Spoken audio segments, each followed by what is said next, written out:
Partly.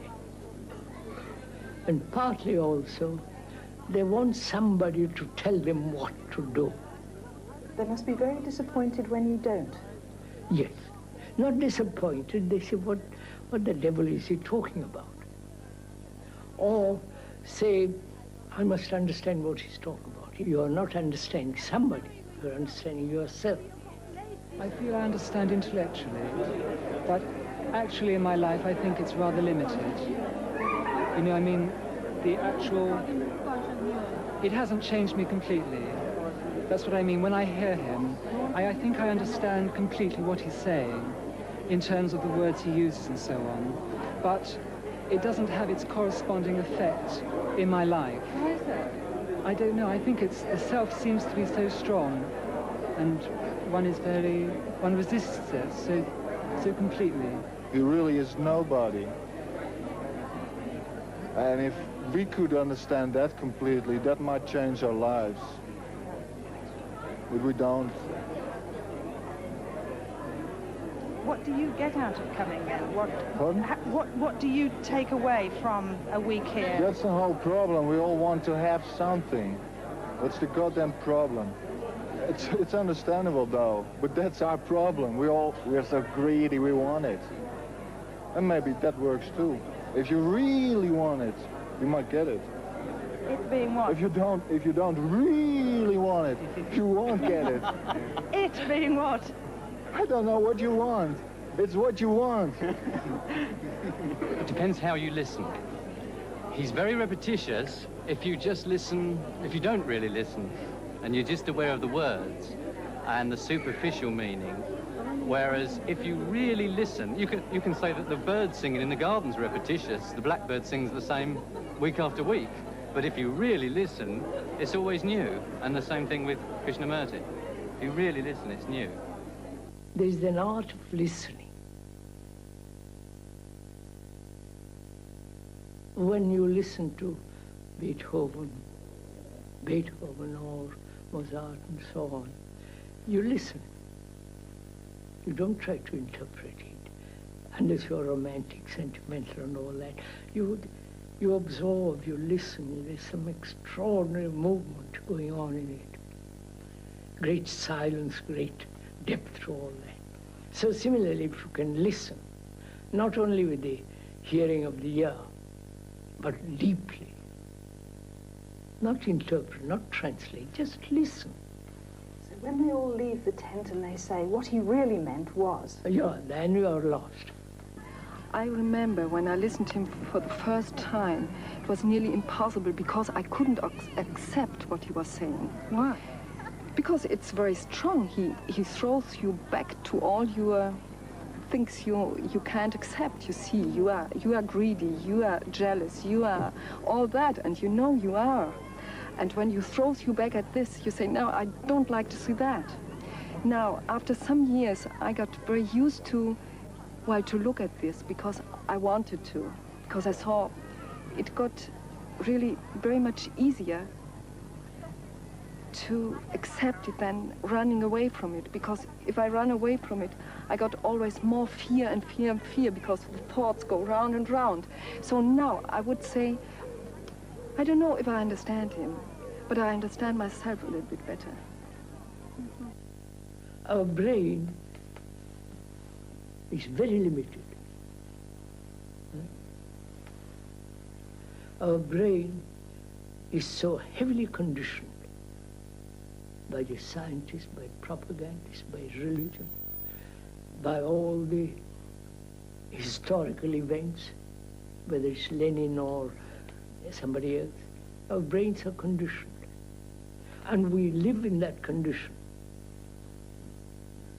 Right? And that condition is creating havoc in the world. Is there a way out of that condition? Yes, there is. That requires a great deal of inquiry. You could not just say, well, tell me in 2 words. People have tried to say in 2 words things like love one another, turn the other cheek. There are no easy solutions? There is no easy... Of course not. But you see, is there an easy solution for a blade of grass that grows in the cement, there's a path there. And you see grass pushing, pushing, pushing. It broke. If it has life, it goes through. Right? Blade of grass.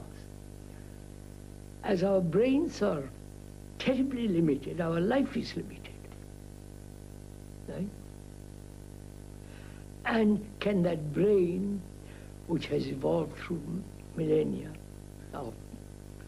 can that brain radically change?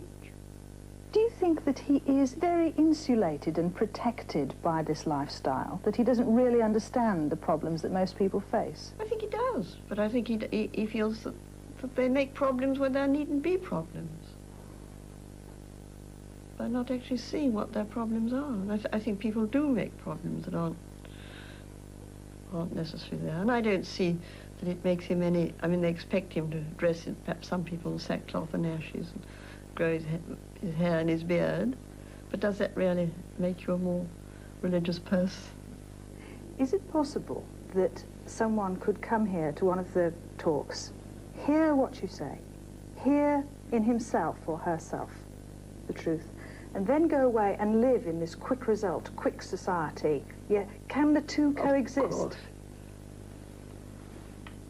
This has been one of the questions that has been troubling people. Can I live in this monstrous society, immoral, corrupt, and all the rest of it, with complete honesty for myself? Of course you can. So you have to ask, what is society, right? Is society different from me? Or I am society? I don't know if you follow this. I am society. I've created the awful thing. I'm part of it. Society is not different from me,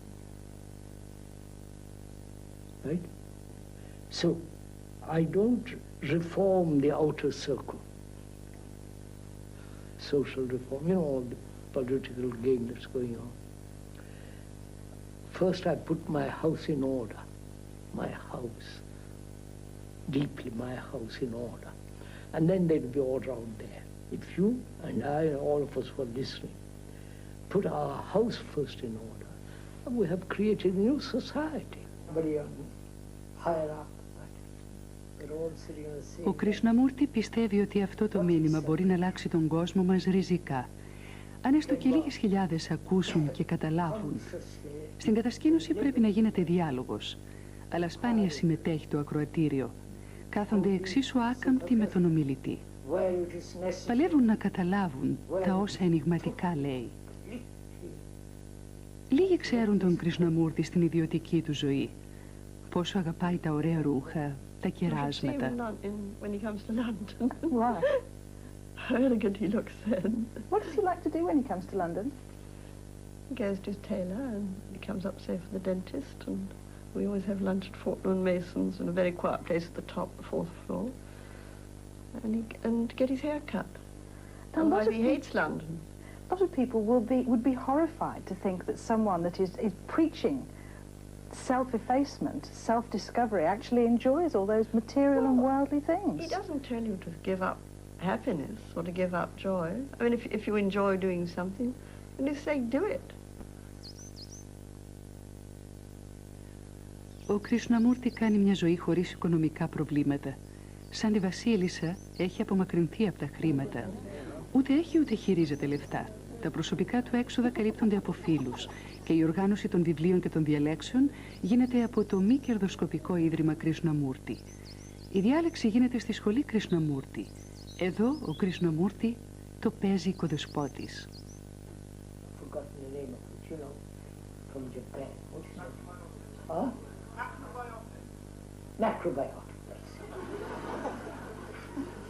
Go crazy on that. As one goes crazy about yoga and all the rest of it.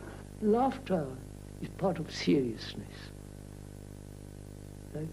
If you don't know how to laugh and look at the sun, the trees, the dapple light and everything, well, you are half you're not quite human being. If you're merely churchy serious, on Sunday only, then it's not serious. I mean, laughter, smile, that sense of humor, enjoying good jokes, not vulgar, really good jokes. Τα αστεία που κάνει ο Κρισναμούρτη δημοσία είναι μάλλον σπάνια. Αλλά και αυτά μαζί με όλα όσα λέει καταγράφονται για πάντα σε βίντεο. Η σύγχρονη τεχνολογία δίνει στον Κρισναμούρτη ένα πλεονέκτημα άγνωστο στους παλιούς γκουρού, φιλοσόφους και μεσσίες. Κάθε συνέντευξη που δίνει, κάθε ομιλία που κάνει, μαγνητοσκοπείται και μένει αμοντάριστη. Αμέσως μετά την πρωινή του ομιλία στο Brockwood, ο κόσμος μπορεί να αγοράσει μια κασέτα με 23 λίρες. Έτσι, ακόμα και μετά το θάνατό του, δεν θα χρειαστούν ερμηνευτές. What impact do you think having the videos will have in the future? On this, maybe we can avoid that it's going to be spoiled, the original thought. Like we talked about a little while ago, maybe the whole Christianity would have been different if there would have been video in the time of Jesus Christ. What do you think will happen when he dies? I don't know. There'll be interpreters, there'll be people who want to build organizations. But the beauty of it is we have these videotapes, you see. They used to mistranslate the Bible, didn't they? Say he said this, he said that. But the videotapes can't lie. They're there for posterity. It'll go on with the individual. Must do. How long are you going to carry on doing it for? I've been asking people around, friends of mine, say, look, the moment I'm gaga, stop me. I don't know. I've got plenty of energy. Because you don't carry all the burden of the past, which is very nice.